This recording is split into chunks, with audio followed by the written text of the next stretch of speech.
Hermanos, muy buenos días. Qué lindo este culto esta mañana, un culto mucho más participativo, ¿no es cierto? Poder escuchar el testimonio de Hugo, compartiendo la palabra con las personas que trabajan con él, llevándoles a estudiar vida abundante, preparándoles para el bautismo. Qué lindo testimonio. Qué lindo poder orar juntos también. Esta mañana orar por la obra del Señor en el extranjero. Así que, y las hermosas alabanzas también. Lindo estar aquí en la presencia del Señor. Y los que están en casa, les animamos ahora a concentrarse en escuchar la palabra de Dios, que es lo que Dios tiene para nosotros. Vamos a orar y pedir que el Espíritu Santo nos prepare para escuchar la palabra del Señor. Padre amado, muchas gracias por estar aquí esta mañana. Gracias, Señor, por este templo que tú nos has regalado, en el cual podemos reunirnos, Señor, domingo tras domingo para alabarte, para bendecir tu nombre. Y ahora, Padre, para escuchar tu palabra. Señor, danos oídos atentos para escuchar tu revelación. Padre, no es cualquier libro, la Biblia. No es simplemente un libro religioso. Es la revelación del Dios eterno para toda la humanidad. Y la tenemos en español, en nuestras manos. Qué gran tesoro. Pido, Padre, ahora que nos des entendimiento para ver, Señor, lo que tu palabra dice y lo que tiene que ver con nuestras vidas personales. En el nombre del Señor Jesús te lo pedimos. Amén. Hermanos, hay dos cosas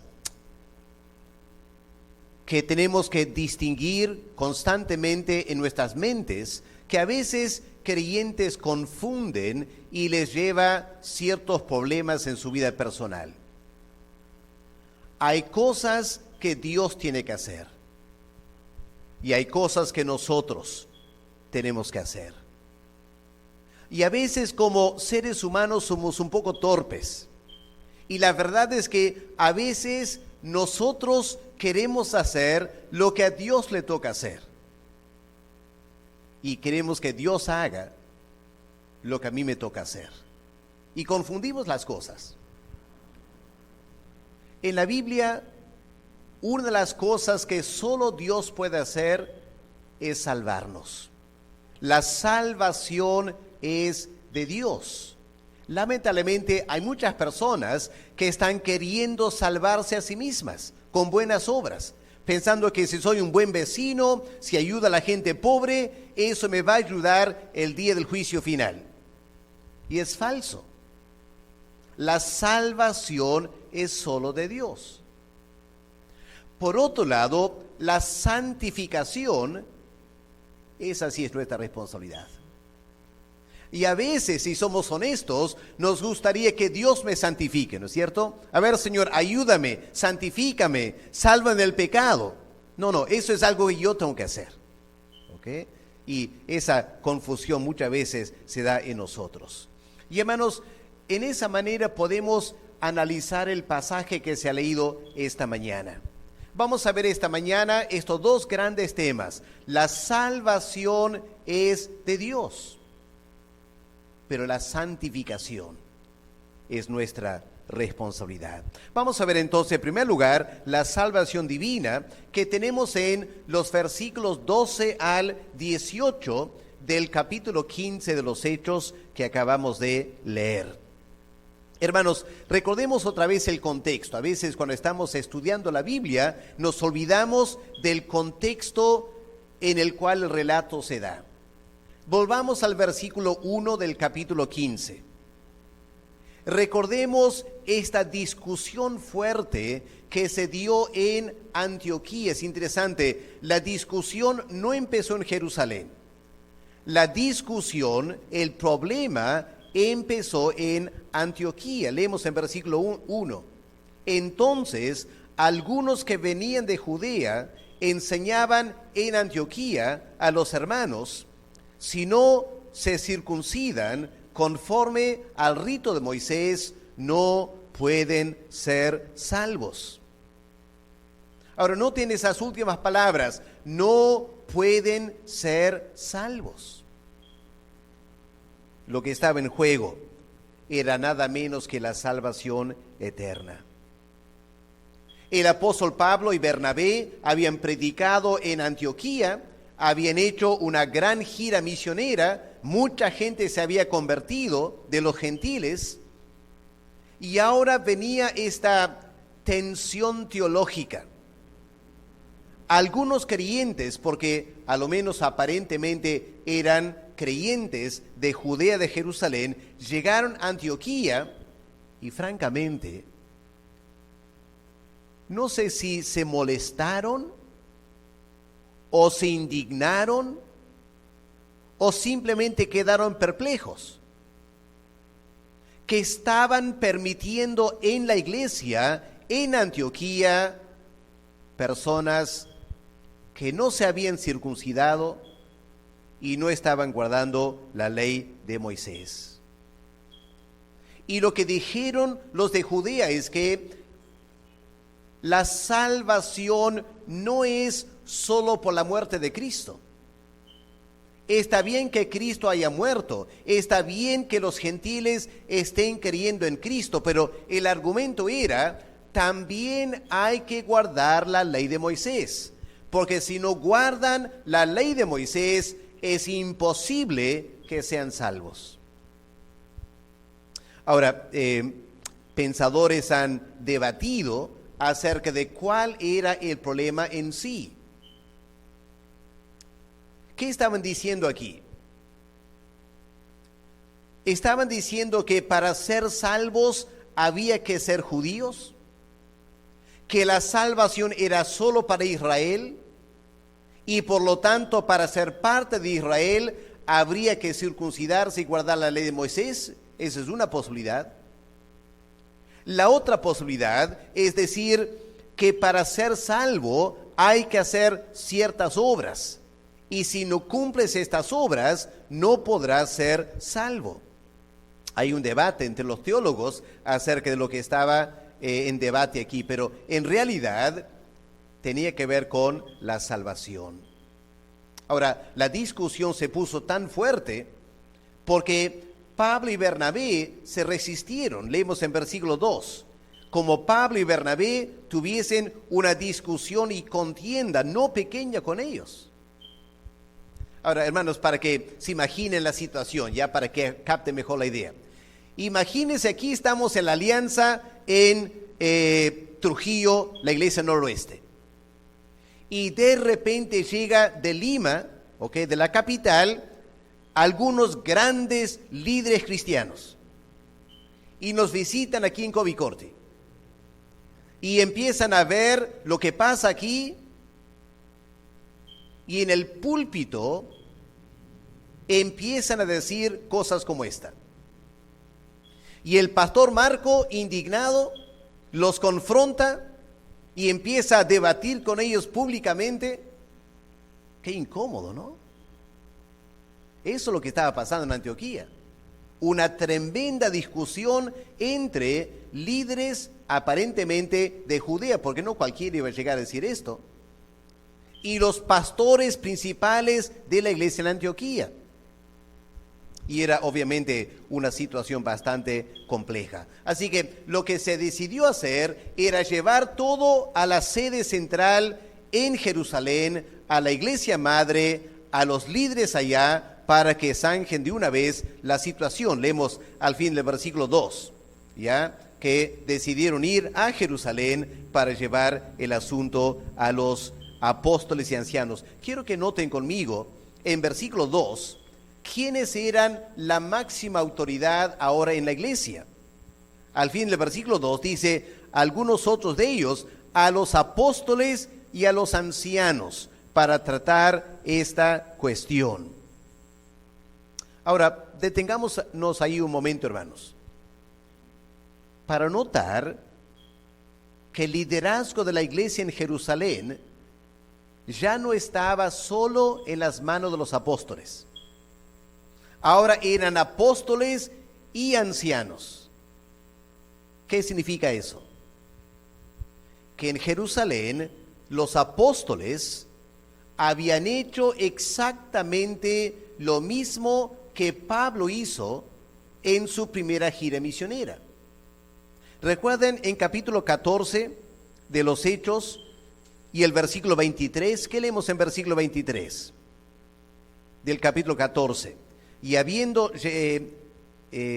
versículo 23, y constituyeron ancianos en cada iglesia, ¿ok? Así que el apóstol Pablo establece iglesias en Antioquía, de Pisidia, en Iconio, Listra, etc. Y ahora el apóstol delega la autoridad de la iglesia a ancianos y deja la iglesia en la mano de ancianos. Ahora, la referencia aquí, ancianos en Jerusalén, da a entender que en algún momento antes del capítulo 15, los apóstoles en Jerusalén ya habían nombrado ancianos en Jerusalén. Ahora, si nos preguntamos por qué, la respuesta no es muy difícil encontrar si volvemos al capítulo 12 de los Hechos. ¿Se acuerdan lo que pasa en capítulo 12 de los Hechos, los primeros versículos? Herodes ordena la muerte de un apóstol, Santiago, Jacobo. Y luego arresta a otro apóstol, Pedro, y quería matarlo también. Ahora, Dios salvó la vida de Pedro, pero yo me imagino que la iglesia y los apóstoles en Jerusalén se dieron cuenta, no somos eternos. Y de repente no siempre vamos a estar en Jerusalén. Así que desde ahora debemos estar nombrando a otras personas, no apóstoles, ancianos, para que estén a cargo de la iglesia en Jerusalén. Y el resultado es que cuando se da este gran concilio, tenían que apelar a los apóstoles y a los ancianos. Ahora, durante ese concilio, primero hubo una discusión general. Ya vamos a seguir la cronología de este debate. Miren versículo 7, Hechos 15, versículo 7. Y después de mucha discusión, así que imagínense, los apóstoles, varios ancianos, no sabemos cuántos ancianos, los judíos o los creyentes judíos que habían viajado a Antioquía para imponer este concepto de guardar la ley de Moisés, más Bernabé y Saulo, así que una tremenda discusión. Habría que 40, 50 personas. No sé si alguna vez han escuchado judíos conversar y debatir, ¿ya? Ellos no hablan en forma, digamos, británica, todo muy decente, ordenado, tranquilo. Ni siquiera quizás como latinos, que se calientan un poquito, ¿ya? El judío es vehemente. Y leemos en versículo 7, después de mucha discusión, ¿se imaginan cómo iba el argumento, el debate que se dio? Ahora, después de dar ese tiempo para que todos conversen, el apóstol Pedro se levanta y él da su parecer. Y después, en el versículo 12, toda la gente guarda silencio para que Pablo y Bernabé puedan hablar. Nota en versículo 12 cómo empieza. Entonces, toda la multitud cayó. Así que hay que captar esto, hermanos. Pasamos una transición de tremendo debate, discusión, silencio. ¿Por qué? Un comentarista sugiere que el silencio se debe al gran respeto que Pablo y Bernabé ya se habían ganado. Y al comentar de las grandes cosas que Dios había hecho a través de ellos, en Antioquía, en Iconio, en Listra, en diversos lugares que habían viajado, la gente quedó impactada y escucharon atentamente a Bernabé y a Pablo. Y después, ¿quién se levanta? Jacobo. Ahora, el Jacobo que tenemos en el versículo 12, ese Jacobo obviamente no es el apóstol porque él murió en capítulo 12. Este Jacobo es nadie menos que Santiago, el autor de la carta que tenemos en el Nuevo Testamento. Era el hermano carnal de Jesús, hijo de José y María. El apodo que él tenía era Jacobo o Santiago el Justo, porque en la tradición de la iglesia se indica que el hombre era una persona entregada a la oración, el ayuno, era un tremendo creyente, totalmente consagrado, y hasta los judíos inconversos admiraban a este Jacobo por su santidad. No era un apóstol, así que era un anciano de la iglesia. Y aquí parece que era el presidente, digamos, el pastor titular, para usar terminología de la alianza, ¿okay? El pastor titular de la iglesia en Jerusalén. Y él se levanta y él tiene la última palabra y con él se zanja toda la discusión, llega a una decisión final. Ahora, al leer este pasaje, una cosa que quiero que notemos es el énfasis en todos, en Pedro, en Pablo y Bernabé y en Jacobo también. Un tremendo énfasis en la soberanía de Dios en la salvación. Miren, por ejemplo, en versículo 7, cuando Pedro habla, versículo 7. Después de mucha discusión, Pedro se levantó y dijo: varones hermanos, ustedes saben cómo ya hace algún tiempo Dios escogió que los gentiles oyesen por mi boca la palabra del Evangelio. Dios escogió. No fui yo. Y si nos acordamos lo que pasó en la casa de Cornelio, ¿ya? Pedro no quería ir. Y Pedro no quería entrar en la casa. Y Pedro no tenía ninguna idea de que estos gentiles se convierten. Y Pedro se da cuenta, Dios lo hizo. En muchos sentidos, en contra de su propia voluntad. Dios soberanamente obró para la conversión de los gentiles. Ahora miren en versículo 12. Versículo 12. Dice: cuando ellos callaron, Jacob respondió diciendo: varones hermanos, oídme. Simón ha contado cómo Dios visitó por primera vez a los gentiles. Ahí está otra vez, la soberanía de Dios. Dios visitó a los gentiles. Me adelanté en versículo 12, leemos Pablo y Bernabé hablando. Ellos mencionan grandes señales y maravillas que Dios había hecho por medio de ellos entre los gentiles. Y finalmente, versículo 14, Simón ha contado cómo Dios visitó por primera vez a los gentiles. Así que, hermanos, en todos ellos, una cosa que sí estaban de acuerdo: Dios era soberano en llevar el Evangelio a los gentiles. Ahora quiero que noten esta frase interesante en versículo 14.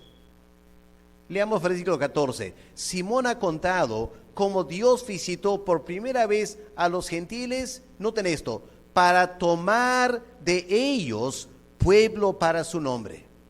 ¿Ok? Capten esa frase. Dios quería tomar de entre los gentiles un grupo para ser su pueblo. Ahora piensen, hermanos, en el llamado de Abraham. ¿Qué pasó cuando Dios llamó a Abraham? Dios escogió, tomó a uno de los gentiles para formar su pueblo. O piensen también en Dios salvando a Israel de Egipto y estableciendo un pacto con Israel. ¿Qué estaba haciendo Dios en el Éxodo? Estaba tomando de entre los gentiles un pueblo para su nombre. Y ahora, dice Jacobo, Dios está haciendo exactamente lo mismo. Dios está tomando de entre los gentiles un pueblo para su nombre. Ahora, Jacobo aquí está hablando de cómo Dios obró para extender su pueblo, ¿no es cierto? El pueblo de Dios. Ahora, tratemos de captar esto. los creyentes judíos que estaban objetando aquí, ellos estaban muy contentos, como todos los judíos, estaban contentos que Dios extendiera a Israel usando los gentiles. Es decir, cualquier judío no tiene que ser creyente. El concepto de que un gentil, entre comillas, se convirtiere, se circuncidara, se hiciera un prosélito, los judíos contentos con eso. ¿Por qué? Porque en esa manera Israel se estaría extendiendo, Israel crecería y crecería. Y obviamente lo que todo judío quería era que Israel creciera. Pero hermanos queridos, lo que está pasando aquí, este es un concepto muy importante. Dios no está haciendo a Israel crecer. Dios está haciendo a la iglesia crecer. Y este asunto es muy importante, hermanos, porque si Pablo y Bernabé hubieran perdido, entre comillas, la discusión y se hubiera decidido que todo gentil como nosotros tendría que circuncidarse, guardar el sábado y cumplir la ley de Moisés, todos seríamos judíos y seríamos parte de Israel. Israel estaría creciendo y creciendo y creciendo. Pero aquí lo que está en juego es nuestra salvación eterna, no por ser parte de Israel, sino por ser la iglesia del Señor Jesucristo. Israel era el pueblo de Dios en el Antiguo Testamento. La iglesia es el pueblo de Dios en el Nuevo Testamento. Y hermanos queridos, eso es lo que marca ciertas diferencias que hay que reconocer, nos confunden a veces como creyentes. Por ejemplo, en el Perú hay una iglesia que se llama los Adventistas del Séptimo Día. ¿Y cuál es la diferencia entre ellos y nosotros? Una diferencia es que guardan el sábado, el séptimo día, como el día de descanso. Y el argumento es, el Antiguo Testamento ordenó guardar el sábado, Jesús guardó el sábado, el apóstol Pablo guardaba el sábado, así que hay que guardar el sábado. Falso.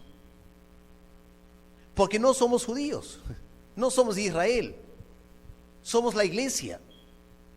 La marca de ser judío era guardar el sábado. La marca de ser cristiano es guardamos el domingo. Es igual con la circuncisión. La marca de ser judío es circuncidarse. La marca de ser cristiano es bautizarse. Es lo que los marca como cristianos. Por eso queremos bautizar a los creyentes, para que ellos se identifiquen con Cristo. Y en la misma manera, hermanos, el creyente no está sujeto a la ley de Moisés porque no somos Israel. Somos la iglesia. Estamos sujetos a la ley del Espíritu, no la ley de Moisés. Y es muy importante, hermanos, que entendamos esa distinción para no confundirnos y no dejarnos confundir por personas que vienen enseñando algo un poco diferente. Así que la salvación se encuentra dentro de la iglesia cristiana. Por eso, hermanos, no celebramos la Pascua, celebramos la Santa Cena. Y uno podría detallar muchos ejemplos así. Ahora, lo que Santiago hace o Jacobo hace ahora es interesante porque del versículo 16 en adelante él cita el Antiguo Testamento. Específicamente cita un pasaje del libro de Amós, el capítulo 9. Ahora, ¿por qué lo hace? ¿Por qué de repente cita el Antiguo Testamento? Porque el debate tiene que ver con creyentes judíos que están firmemente convencidos del valor del Antiguo Testamento. Así que lo que Jacobo se da cuenta hay que hacer ahora es sustentar lo que él está diciendo a la luz de la palabra profética del Antiguo Testamento. Y es lo que él hace en versículo 15. Miren lo que dice Jacobo, versículo 15. Y con esto, ¿ya? Con esta idea de que Dios está tomando de los gentiles un pueblo para sí mismo, la iglesia, dice Jacobo, con esto concuerdan las palabras de los profetas. Así que él dice, en general, los profetas, Isaías, Jeremías, Ezequiel, todos los profetas concuerdan con esto. Pero se limita a citar un profeta, como está escrito. Después de esto volveré y reedificaré el tabernáculo de David, que está caído, y repararé sus ruinas, y lo volveré a levantar, para que el resto de los hombres busque al Señor, y todos los gentiles, sobre los cuales es invocado mi nombre. Dice el Señor, que hace conocer todo esto desde tiempos antiguos. Ahora, hermanos, un momento más para su participación. ¿Ya? Vamos a hacerles trabajar un poquito esta mañana. Quiero que busquen el libro de Amós. ¿Ya? Busquen sus Biblias este pasaje que Jacobo está citando. ¿Ya? Vamos a Amós, el capítulo 9, y vamos a leer versículos 11 y 12 del libro de Amós. ¿Ok? Hay que buscar un poquito el Antiguo Testamento. No todos encontramos fácilmente el libro de Amós. ¿Ok? Ahí está esta pequeña, bueno, no tan pequeña, 9 capítulos del libro de Amós. ¿Ok? ¿Lo tienen, hermanos? ¿Lo han encontrado? Ya. Miren versículo 11. Y ahí traten de, vamos a ir comparando Amós con lo que Jacobo cita. Amós 9, versículo 11. En aquel día yo levantaré el tabernáculo caído de David, y cerraré sus portillos, y levantaré sus ruinas, y lo edificaré como el tiempo pasado. ¿Ok? Miramos en el libro de los Hechos, que dice 15:16, después de esto volveré y reedificaré el tabernáculo de David que está caído, repararé sus ruinas, y lo volveré a levantar. No es exactamente lo mismo, pero es bastante similar, ¿no es cierto? No hay mucha diferencia ahí. Pero ahora miren lo que viene a continuación. Miren Amós 9, versículo 12. Para que aquellos sobre los cuales es invocado mi nombre posean el resto de Edom y a todas las naciones, dice Jehová, que hace esto. Ahora leamos Hechos 15, versículo 17. Para que el resto de los hombres busque al Señor, y todos los gentiles sobre los cuales es invocado mi nombre. Ahí hay una diferencia, ¿no es cierto? A ver, ¿pueden ver la diferencia? ¿Cuál es la diferencia? Ya, el Antiguo Testamento dice el resto de Edom, una nación que queda al este y al sur de Israel. Pero Jacobo dice, versículo 17, para que el resto de los hombres busquen al Señor. Ahora, ¿qué está pasando aquí?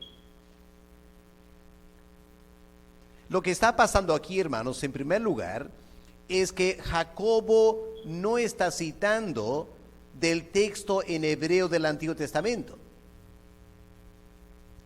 Jacobo está usando otra versión del Antiguo Testamento. No el texto en hebreo, sino el texto en griego, que se llama la Septuaginta. La Septuaginta. Ahora, hermanos, ¿ustedes qué versión de la Biblia están usando mayormente? Mayormente usamos la Reina Valera, ¿no es cierto? Pero algunos a veces usan otra versión.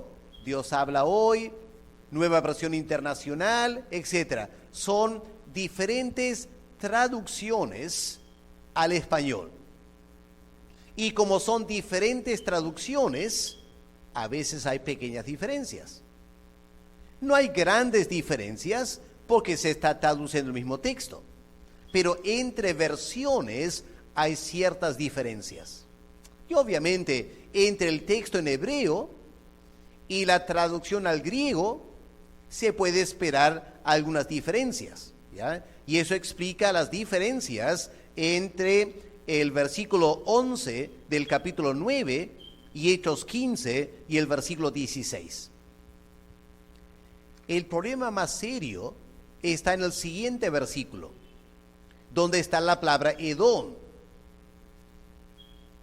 Y aquí hay que notar un detalle importante y también interesante para nosotros. Hermanos, escuchen bien esta mañana una clase de hebreo, pequeña clase de hebreo. En el Antiguo Testamento, el texto de hebreo fue escrito solo con consonantes, ya para ahorrar espacio. Ya la gente no estaba acostumbrada a escribir como nosotros. Así que inventaron una forma de escribir donde solo usaban consonantes, ¿ok? Ahora miren en el libro de Amós, capítulo 9, el versículo 12, ¿cuáles son las consonantes de la palabra Edom? Ya, miren esa palabra Edom. ¿Cuáles son las consonantes? La D y la letra M, ¿ok? Son las consonantes. Ahora, en Hechos 15, el versículo 17, Jacobo cita a Amós, pero no menciona Edom, menciona hombres. Por esta razón, en el hebreo hay otra palabra que tiene las mismas consonantes, D y M. ¿Cuál es la otra palabra?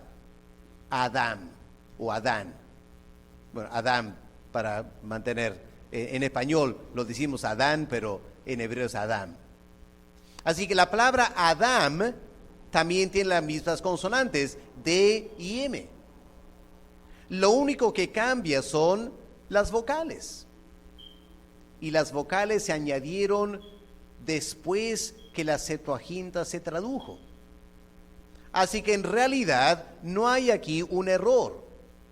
Hay simplemente una diferencia en la vocalización de la misma palabra. Y el término Adam, aunque estamos acostumbrados a que sea el nombre de el primer varón que vivió, pero en realidad la palabra Adam en hebreo significa seres humanos, la palabra genérica para nosotros, y por eso se traduce hombres.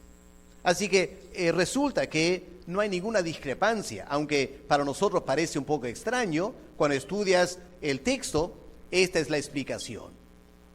Así que Jacobo está siguiendo la Septuaginta, que interpreta la consonante para Edom como la palabra para Adán y lo extiende a todos los hombres. Al final el significado es el mismo, ¿ok? Pero ese detalle aquí para entender. Y hermanos, lo que Jacobo está diciendo es que en el Antiguo Testamento Dios había anticipado la salvación de los gentiles. Y esos gentiles serían salvos no para formar a Israel, no para extender la nación de Israel, aunque los judíos pensaron eso. Pero la manera en la cual la salvación llega a los seres humanos indica que la salvación se extiende en la iglesia y los creyentes gentiles, como nosotros, no tenemos que convertirnos en judíos para ser salvos. Cristo nos salva como gentiles. Y hermanos, esta mañana debemos sentirnos muy privilegiados. ¿Por qué estamos aquí esta mañana? No es solo por decisión nuestra. Estamos aquí esta mañana porque Dios está haciendo algo espectacular. Dios está tomando entre los gentiles personas para su nombre. Y si esta mañana eres un creyente, eres el resultado, somos el resultado de la obra de Dios. Él te ha tomado, Él me ha tomado. De las demás personas aquí en Trujillo, para formar su pueblo, para su nombre. La salvación es totalmente de Dios y no es de nosotros. Pero hermanos, la segunda parte más breve, porque Jacob no termina ahí. Jacobo avanza para hablar de la responsabilidad que tienen estos creyentes gentiles. Leamos ahora versículos 19 al 21. Jacobo dice: por lo cual yo juzgo que no se inquiete a los gentiles que se convierten a Dios, no se les inquiete con esto de la circuncisión y guardar la ley, sino que se les escriba que se aparten de las contaminaciones de los ídolos, de fornicación, de ahogado y de sangre, porque Moisés desde tiempos antiguos tiene en cada ciudad quien les predique en las sinagogas, donde es leído cada día de reposo. Hermanos, quiero que presten atención a lo que voy a decir ahora. Aunque la salvación es de Dios, y esa salvación es completa, perfecta, no significa que nosotros no tengamos nada que hacer. No, hermanos, nosotros los salvos tenemos una gran responsabilidad. ¿Para qué? Santificarnos.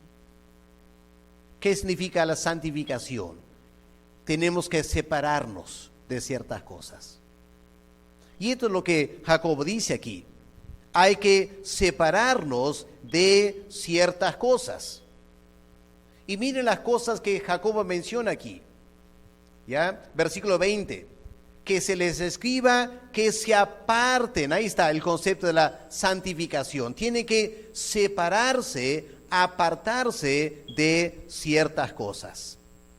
Ahora, hermanos, no necesitas leer mucho del Nuevo Testamento para darte cuenta que los apóstoles insistían en que los creyentes tenemos muchas cosas que hacer como parte de la salvación. Permítanme leer solo 2 o 3 pasajes con ustedes. Por ejemplo, vamos a Romanos. Miren en sus Biblias, Romanos capítulo 12 y los primeros 2 versículos. ¿Qué leemos en los primeros 2 versículos? Romanos 12. Así que, hermanos, a la luz de lo que Dios ha hecho para salvarnos, yo les ruego por las misericordias de Dios que presenten vuestros cuerpos en un sacrificio vivo, santo, agradable a Dios, que es vuestro culto racional. Ahí está nuestra responsabilidad. Y continúa Pablo: no os conforméis a este siglo, sino transformaos por medio de la renovación de vuestro entendimiento. Así que hay todo un trabajo de renovación espiritual. Esa es nuestra responsabilidad. ¿Ok? Esto no nos salva. Ya somos salvos. Pero como personas que Dios ha salvado, tenemos que presentarnos a Dios como un sacrificio santo, vivo, agradable a Él. O miren también 2 Corintios 7 y el versículo 1. 2 Corintios 7, 1. ¿Qué leemos aquí? Así que, amados, puestos que tenemos tales promesas, ¿ya? Las promesas de la salvación, ¿qué hay que hacer? Limpiémonos de toda contaminación de carne y de espíritu, perfeccionando la santidad en el temor de Dios. ¿Ok? Así que es exactamente lo mismo. Dado que Dios nos ha salvado, nosotros tenemos una gran responsabilidad. Tenemos que perfeccionar la santidad en el temor de Dios. Bueno, por falta de tiempo no voy a leer otros pasajes, pero vamos para terminar Hechos 15, el versículo 20. Notemos las 4 cosas que Jacobo dice los gentiles deben apartarse de. ¿Cuáles son? Pueden mirar ahí, versículo 20. Hay que apartarse de los ídolos. Hay que apartarse de fornicación. Hay que apartarse de ahogado y hay que apartarse de sangre. ¿Qué son estas cuatro cosas? ¿Y por qué Jacobo menciona estas cuatro cosas? Bueno, en primer lugar, las primeras dos categorías: idolatría, fornicación.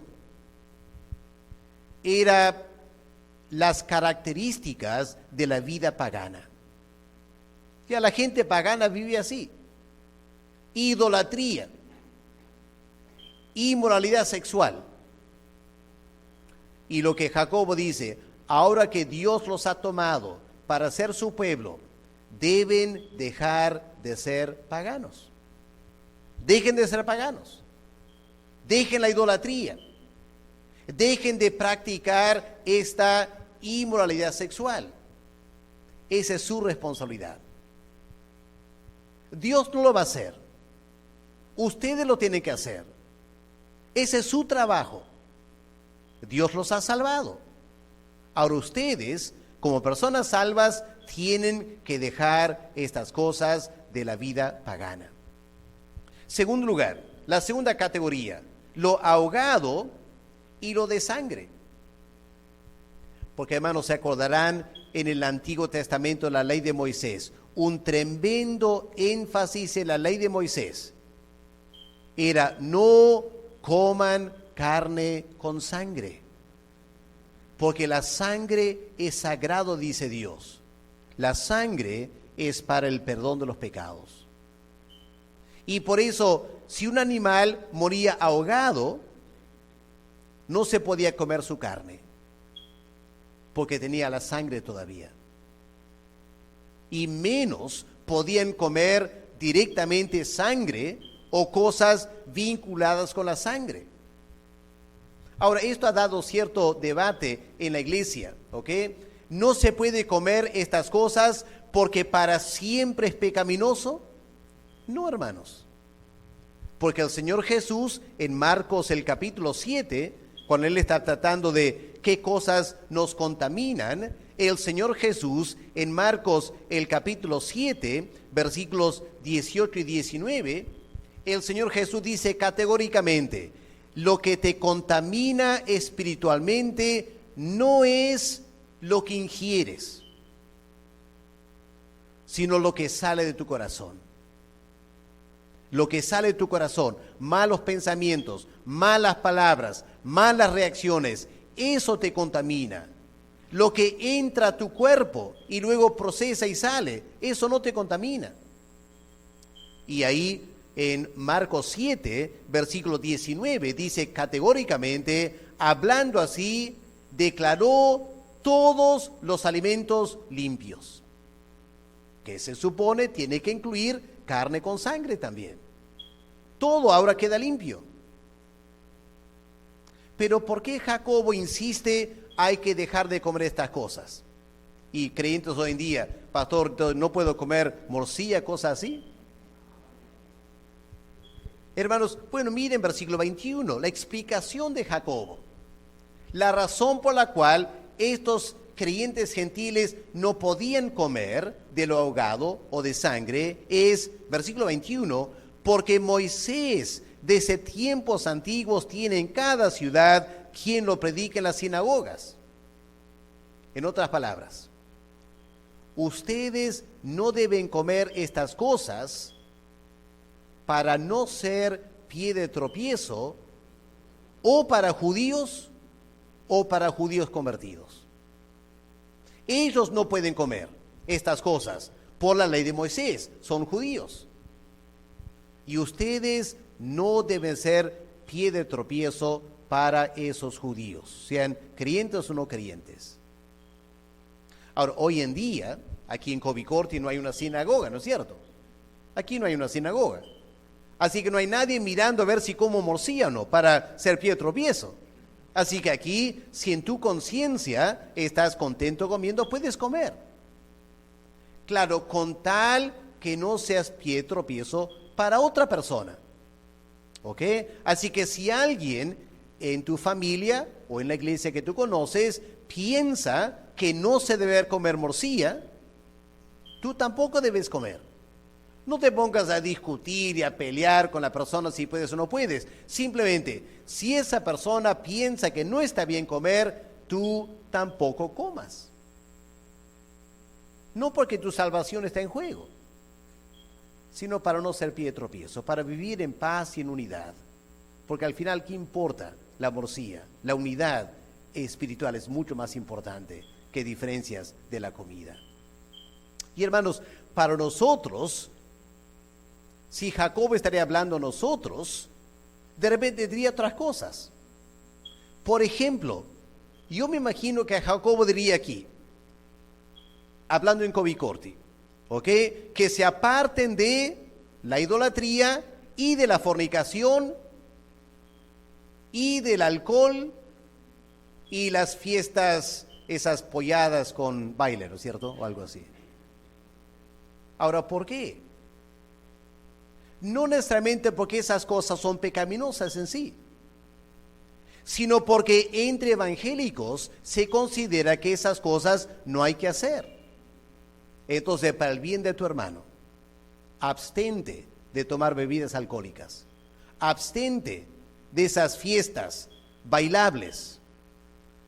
Aunque seamos libres en Cristo, hay suficientes evangélicos y también inconversos que piensan que no está bien hacer eso. Así que también debemos abstenernos de esas cosas, porque esa es nuestra responsabilidad. Repito, la salvación es de Dios. Él es soberano en salvarnos. Yo soy responsable por mi santificación. Así que, hermanos, esta mañana, si somos creyentes, reconozcamos la soberanía de Dios y su gracia en nuestra conversión. Y como creyentes, preguntémonos, ¿me estoy limpiando de toda contaminación? No solo de cosas que son pecaminosas, sino también de cosas que pueden ser pie de tropiezo para hermanos en la fe. Esa es nuestra responsabilidad hoy en día. Y Dios nos ayuda a poder ser consecuentes con la palabra de Dios. Vamos a orar para terminar. Padre amado, gracias por tu palabra esta mañana, Señor, por las cosas que tenemos que aprender. Padre, un momento bastante incómodo en la iglesia en Jerusalén. Gran debate, Señor, algunas personas más que molestas. Pero, Padre, de ese debate nacen principios que son importantes para nosotros entender. Así que, Padre, quiero pedir que esta mañana tú nos ayudes a alegrarnos con esta gran salvación que tenemos en Cristo. Y también, Padre, aprender nuestra responsabilidad de limpiarnos de toda contaminación y aun de cosas que podían ser un pie tropiezo para otros, según su formación personal. Padre, gracias por lo que tú has hecho en nosotros y pedimos que tú nos ayudes por tu Espíritu Santo a poder corresponder a ti por tu gran salvación en nuestras vidas. En el nombre del Señor Jesús te lo pedimos. Amén. Amén.